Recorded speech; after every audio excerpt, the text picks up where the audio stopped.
Welcome to the Watchful Citizen. We're sponsored by the Lancaster County Democrats. My name is Barb Baier, and today's guest is Darl Naumann. And Darl is going and running for the Lancaster County Board of Commissioners, District Number 4. Where does District Number 4 go and cover, Darl? District 4 largely starts at 33rd Street in Lincoln, Nebraska, and then goes east from 33rd Street to the county line. Probably the north border is Randolph Street, then goes down to 70th Street, and then the bottom border probably is Highway 2. Okay. So it's a pie-shaped district that goes to the county line. Okay, very good. Well, tell us, why are you running for the Lancaster County Board of Commissioners? I've been in Lincoln about 24 years. I've raised my kids here. It's a great place to live and to work and to do a business. I want to preserve that as part of the legacy that I want to leave to Lancaster County. I think it's important to do public service. It's vital that you contribute when you think you can to the doings of the county board, and I think I offer some experience to that to make it work. Tell us a little bit about the county board. I know that a lot of people are not real up on what some of their duties and responsibilities are. Yeah, it's amazing when I go. I've been going door to door throughout the district, and it's amazing what happens when you encounter the voters. They really vastly don't understand exactly what the county board does. The county board really governs most of the budget for the Lancaster County Treasurer, for the Sheriff's Department. They run the jails and the Sheriff's Department. They also run public health. They also run the court system. And it's an amazing amount of responsibility they have. Plus, they do a lot of the transportation and roads work throughout the county. So it's amazing how much they do. They are responsible for a lot. You're talking about roads in the county, health, courts, the jail. That is huge. And then I suppose there's the assessor too. Are they related to that at all? Yeah, the assessment is really a vital part of the county board and what the county board does. And they assess every piece of property within the county on the city side and on the rural side. So it's an entity that cuts across lines. The city and county really doesn't exist for the county assessor. It covers everybody. Wow. Now, what are their sources of revenue for the county board to be able to fund all these vital institutions in our community? County board is limited just to the property tax. That's property tax and then some fees that they may be assessed for the duties that they do, but it's largely property tax. Well, that's very difficult because that's kind of a bone of contention these days. Well, tell us a little bit about yourself, Darl, and what your experience is and what you think that you can bring to the county board. Yeah, I think I can offer a lot to the county board. I've been on the county board once before, unfortunately not here. It was in Phelps County in central Nebraska. What I did on the county board before was I served on the county board and was county board chairman out there. And I think I learned a lot from that experience. And then when I moved to Lincoln, then I moved into government, a role for about 15 years, and then private experience between the life in Holdridge and the business experience I've had here. It's almost 20 years of business experience. So it's a pretty comparable between business and private experience. So I think I bring both of those to the county board. So I know how government works, but at the same time, I really realize what you have to do as a private citizen to make your business work.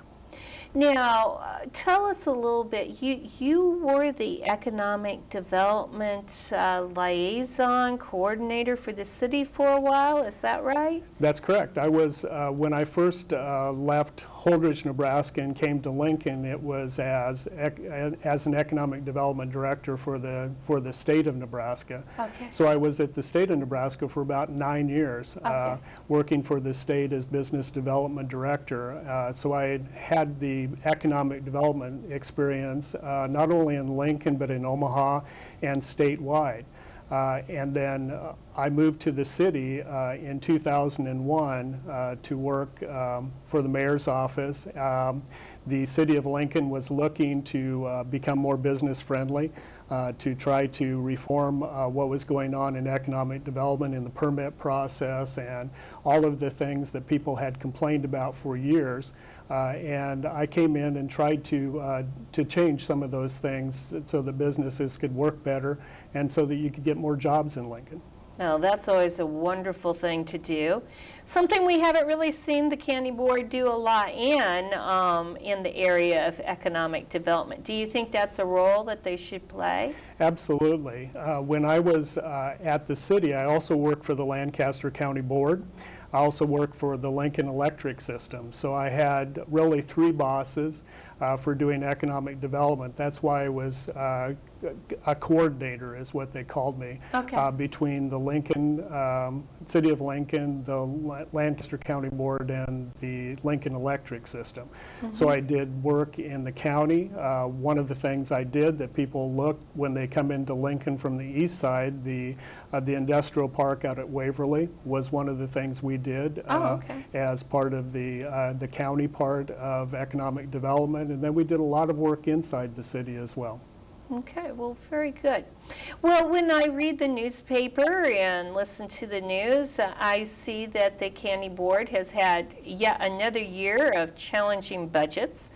And this year they went and raided the piggy bank of the Railroad Transportation Safety District. Can you first tell us what the Railroad Transportation Safety District is? The Railroad Transportation District was put in back in 1971.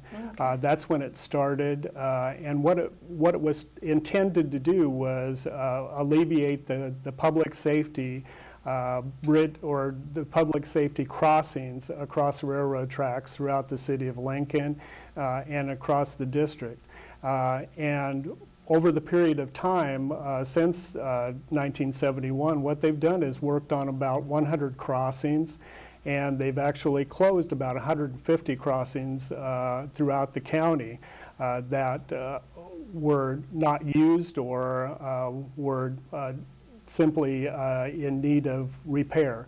So they've done a lot of work in Lancaster County for the railroads and for railroad safety. And in fact, it's a very vital part of railroad safety, and some of the things that you don't really think about, but that's important, are the quiet zones. And if you live very close to the railroad tracks, or it's amazing how far the sound goes. But the Improvement District is trying to reduce the sound of the railroad coming through the district, and I think that's been a vital part of what they've done. Mm-hmm.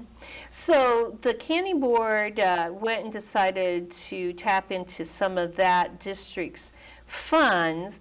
Now, how is the Railroad Transportation Safety District funded? It's an assessment to your tax bill. When you look very closely on your tax bill, you'll see that there's an assessment for the Railroad Transportation Fund. So it's separate from the county board. So the county board did not have to raise property taxes. The property tax was already there on your assessment. The problem is that rating the Railroad Transportation Fund, what it does is it decreases the amount of money you have for projects on the rail crossings. It puts it out for another year, and it really doesn't take care of the budget problem that you have. Now, it can be a fix to a shortfall of the money you have, but it's really not fair to the public to do it that way. Yeah, because so there's still plenty of projects in the county, within the city, within the rural areas that would fall under the duties and responsibilities of the Railroad Transportation Safety District. But then the county board went and rated that to not cover up, but probably plug their budget.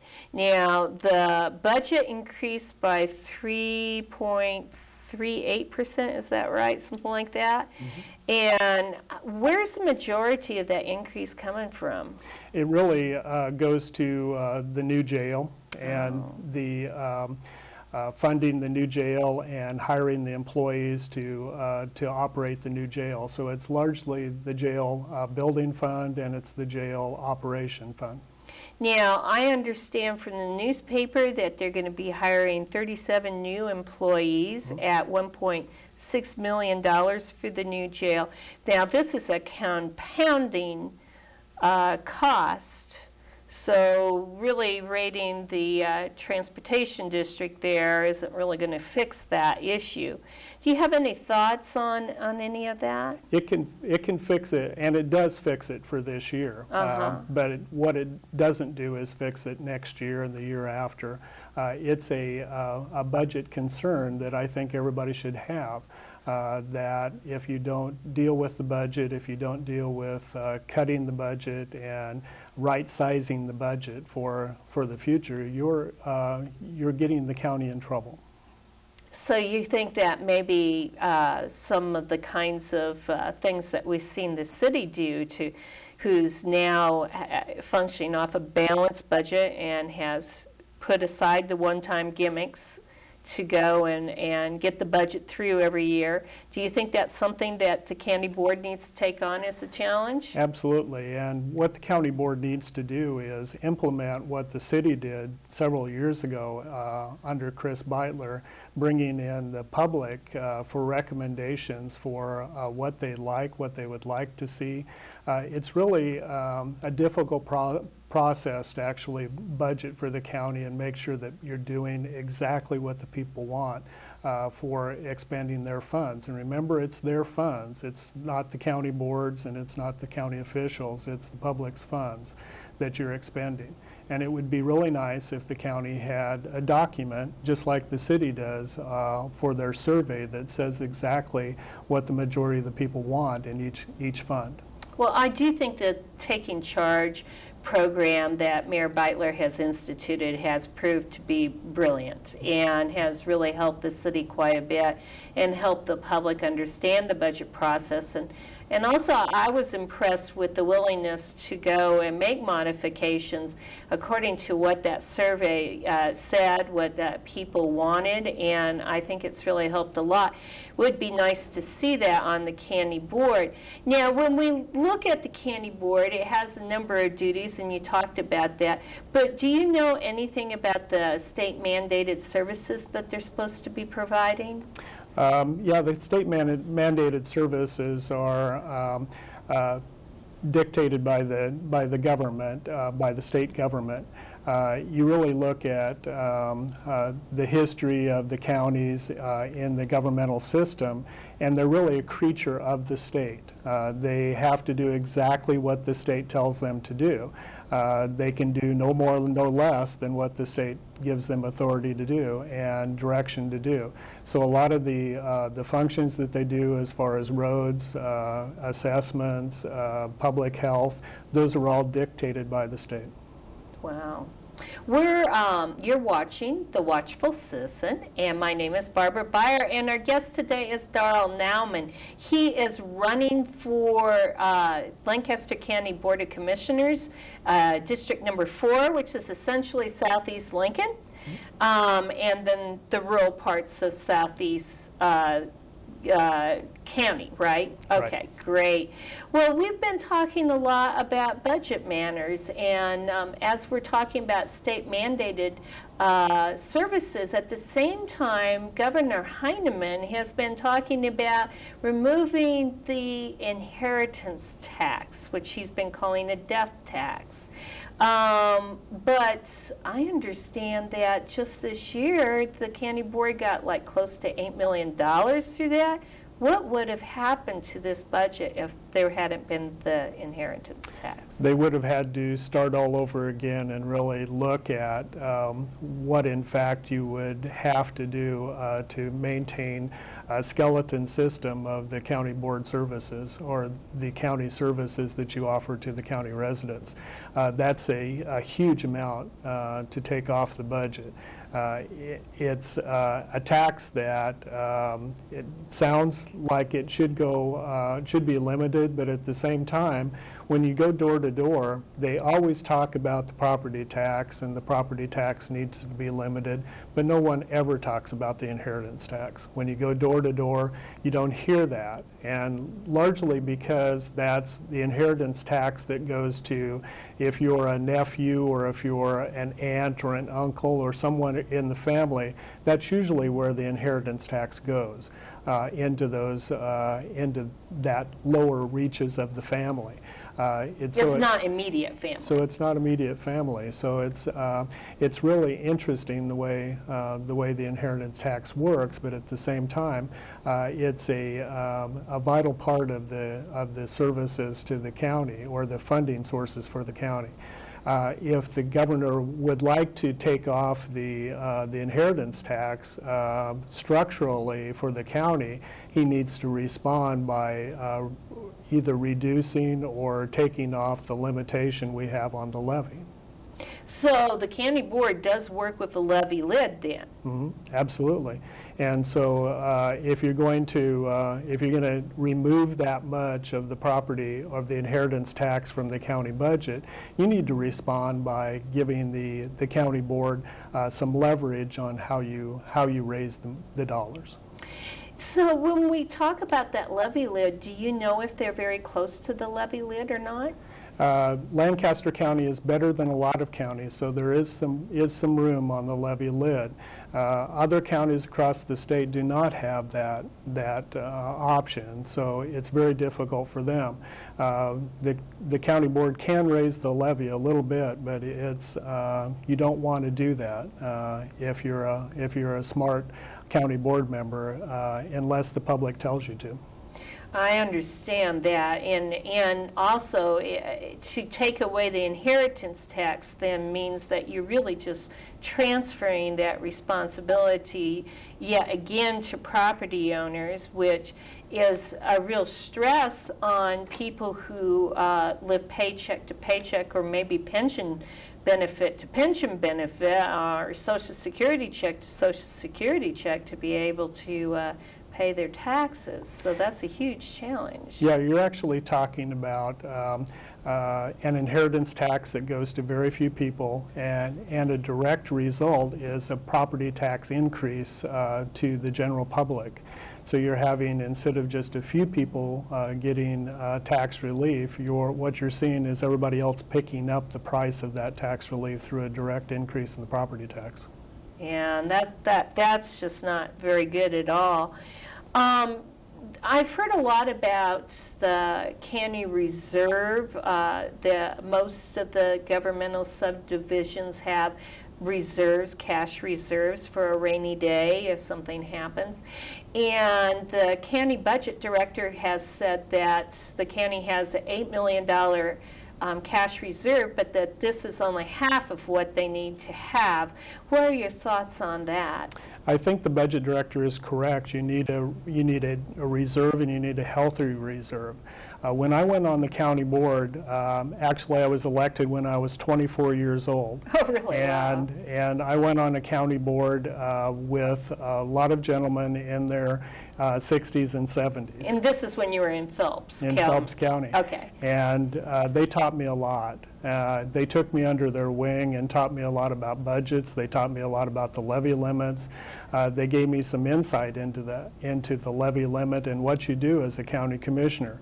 And what they told me about the first thing, when I came in as someone 24 years old looking at the budget, they said that I told them that I thought we could cut about 1/3 of the budget out. And they said, yes, you probably could. But they said, in fact, what you'll need in a few years is you'll need that money in reserve. And by the close of my term, we did indeed need the money. And having the cash reserve there was not only good, but it was smart. So it's just a necessary element for good governance. Also, I would imagine the level of your cash reserve, the health of that, would impact your bond rating. Is that true? Absolutely. It helps you stay at the highest level for your bond rating. And when you're doing things like building jails, other things, then it's important to have that bond rating stay at that upper level. Or otherwise, it ends up costing the taxpayers even more money, right? That's correct. And it makes it easier and faster to pay that off, even though you're borrowing the money through a bond issue. Now, I know that there are a lot of people who are still kind of upset about that new jail. And, okay, bygones are bygones, but we do have a new jail that's proving to be quite expensive. Do you have any thoughts on how we could rein in costs? It's important, I think, to try to sell the jail. Now that it's built, it is a county asset.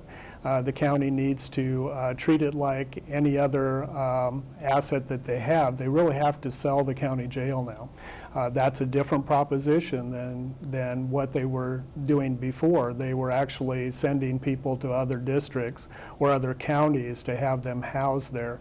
Now they have to convince other counties that they have a new facility up to speed where you can house the prisoners in this jail for less cost, more efficiently, to try to sell the jail.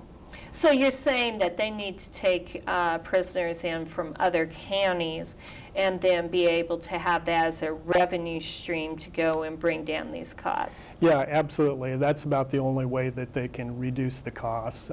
They can do other things through automation, through other things that they probably already implemented into the jail. Okay. But this probably would be one way that they could sell the jail.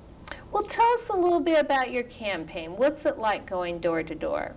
It's interesting going door to door, just education for the voter and for myself as I go door to door.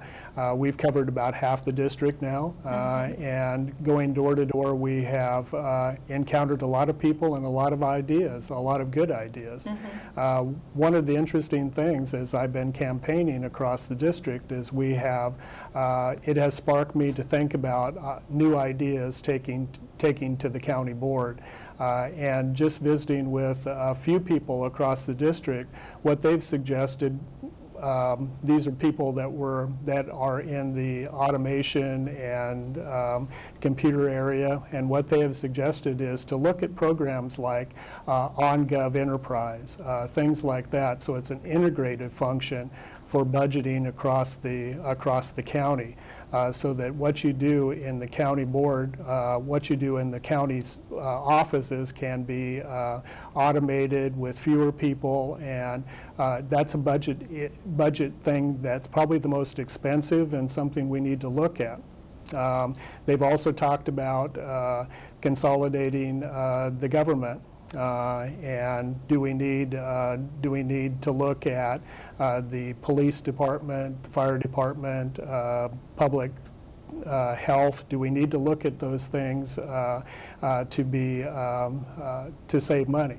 And in fact, there are other things that we can do. One of the things that we need to really look at is doing it's not consolidation, but it's just smart budgeting. using your new public safety director and the chief of police, the fire chief, and also the sheriff department, and do a lump sum budget across the county and city lines to look at the budget, to look at the ideas you have for serving the city and the county, because most of those folks are the same people. And you need to do a lump sum budget to figure out how much you're going to spend, and then do your budgeting based on that. Very good. Well, these are fresh and new ideas that we have, and I really hope that you have great success at the polls. We want to encourage you to, of course, vote come November, but also you are invited to join us every third Tuesday at the Lancaster County Democrats meetings. They occur at 7 p.m. at the Communication Workers of America Union Hall at 25th and N Streets. We'd love to have you come. You will get to meet inspiring and exciting and qualified candidates like Darl Naumann, and we hope to see you there. Thank you for watching. Thanks. Thank you.